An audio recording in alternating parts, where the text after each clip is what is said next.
please, let's give a nice warm Granada Hills welcome to Reverend Amadi Hines. Well, thank you. Thank you.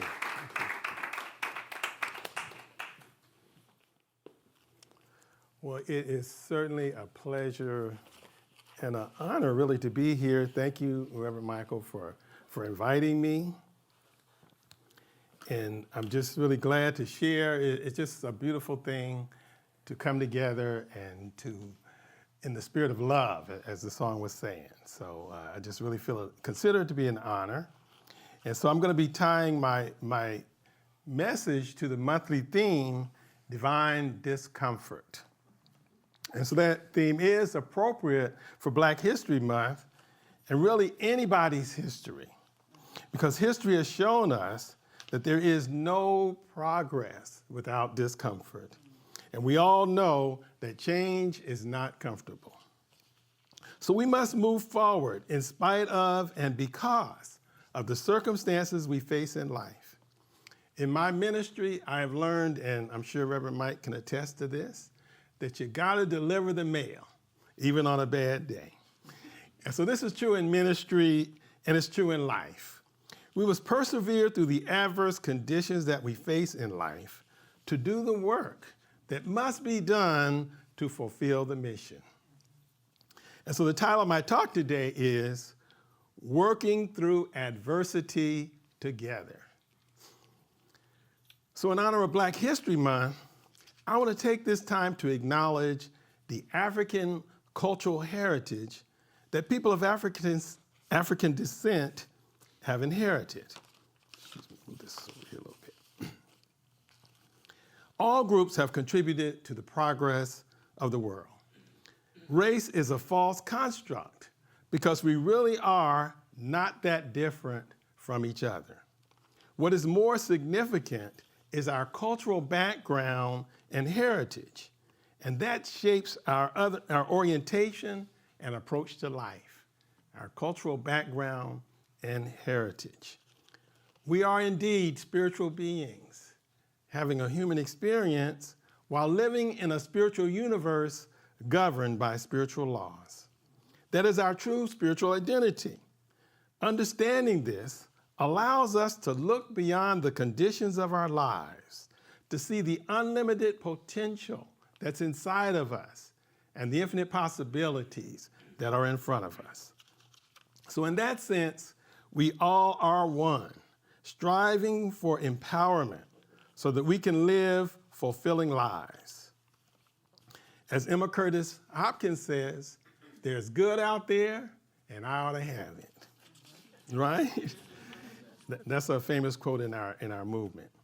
So I have found that there is much value in searching out and studying our cultural roots. Our cultural identity is related to our historical roots and group identity. Elements of culture are the way we interact with people, our thinking, values, music, practices, rituals, customs, the way we dress, what we like to eat, and our societal roles. My life was transformed when I got in touch with my African roots. I call it awakening to my African self. I had already awakened to my spiritual self, so my cultural awakening actually deepened that awareness. Among other things, I seek to represent my African cultural roots in the way I dress, express myself, and in the choices that I make. So I was wearing a red, black, and green hat with an image of Africa on it while shopping, and the cashier asked me if I was an African. I told him, yes, I am an African American, and our roots are from Africa. Then I said, I bet you know your roots. Where are your people from? And he answered, yes, my family roots are from Germany. Then he said, I get it now. I see what you're doing. It's good for everyone to know about their roots. So he intuitively sensed something that we all know, but don't consciously think about. And that's something that's something that's inside of us that longs to make a connection with our family history.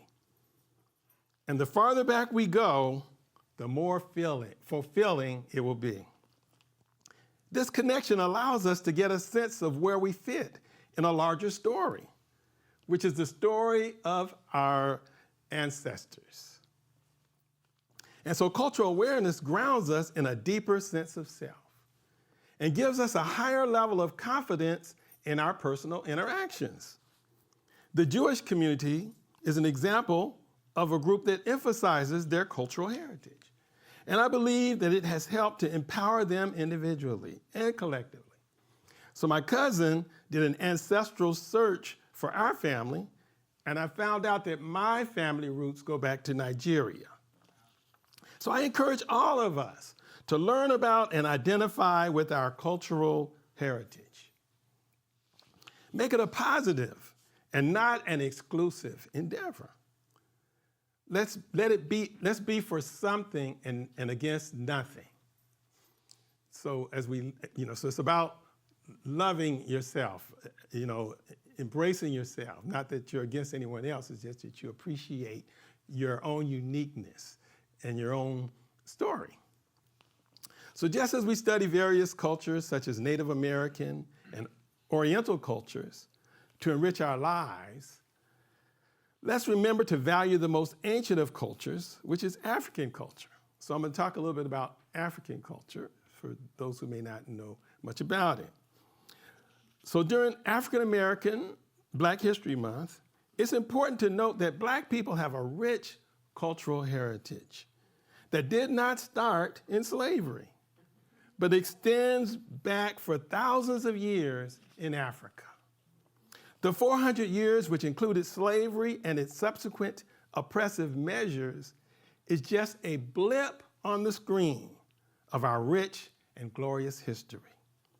Understanding that allows me to contextualize the enslavement experience of my ancestors and see it as part of the larger historical journey of a people. I don't call my enslaved ancestors victims. I call them survivors. Their minds were not imprisoned by their circumstances. It is important that we all celebrate our history, which includes the greatness of our ancestral heritage. Studying your history allows you to glimpse into your future and see the vision of the ultimate triumph of your efforts for liberation and fulfillment. So today I want to point out some of the accomplishments that Black people have made as a group. We all know that the DNA of every human being can be traced back to Africa.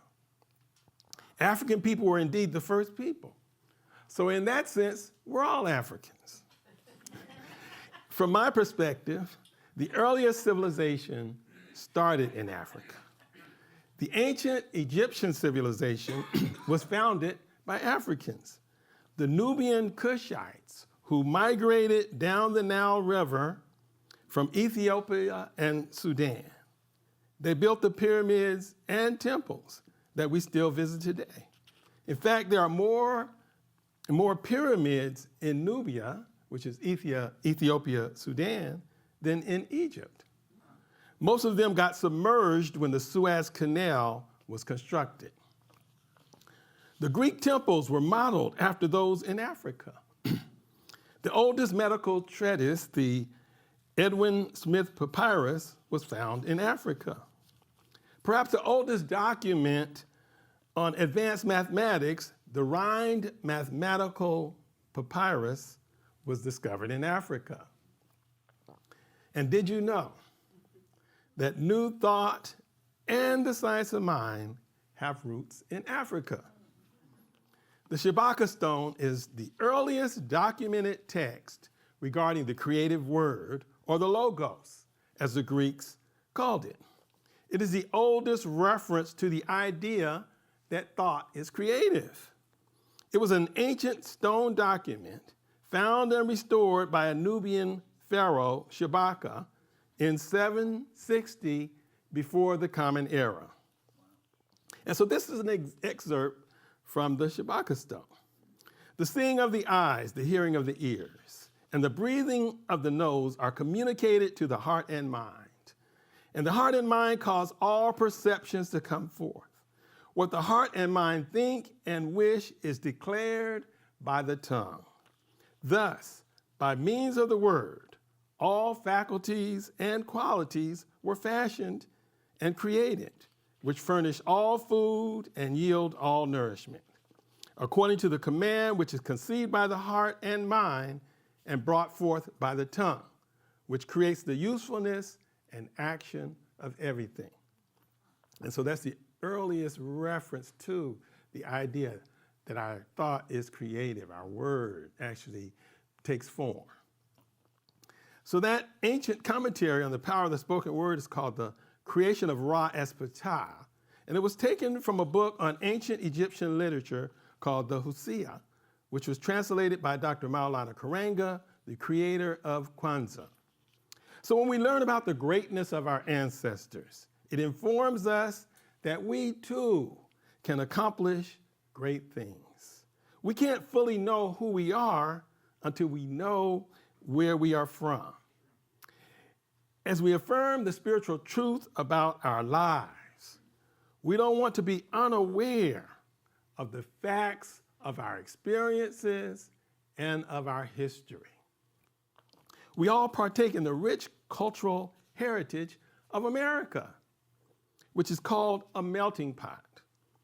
In my eyes, what makes America uniquely special is that it's the only country that I know of that was founded on the spiritual principle that all people are endowed with inalienable rights of life, liberty, and the pursuit of happiness by the Creator and not the government. I haven't been able to find one other country that has this codified, in their founding documents. So that makes this a special place. It's a special place where freedom is celebrated in a very profound way. And so I'm saying, let's work together to bring all our gifts to the table to address the current chaos that is facing the world. We must find a way to alleviate the military, cultural, and political wars that are raging in the world and in our society.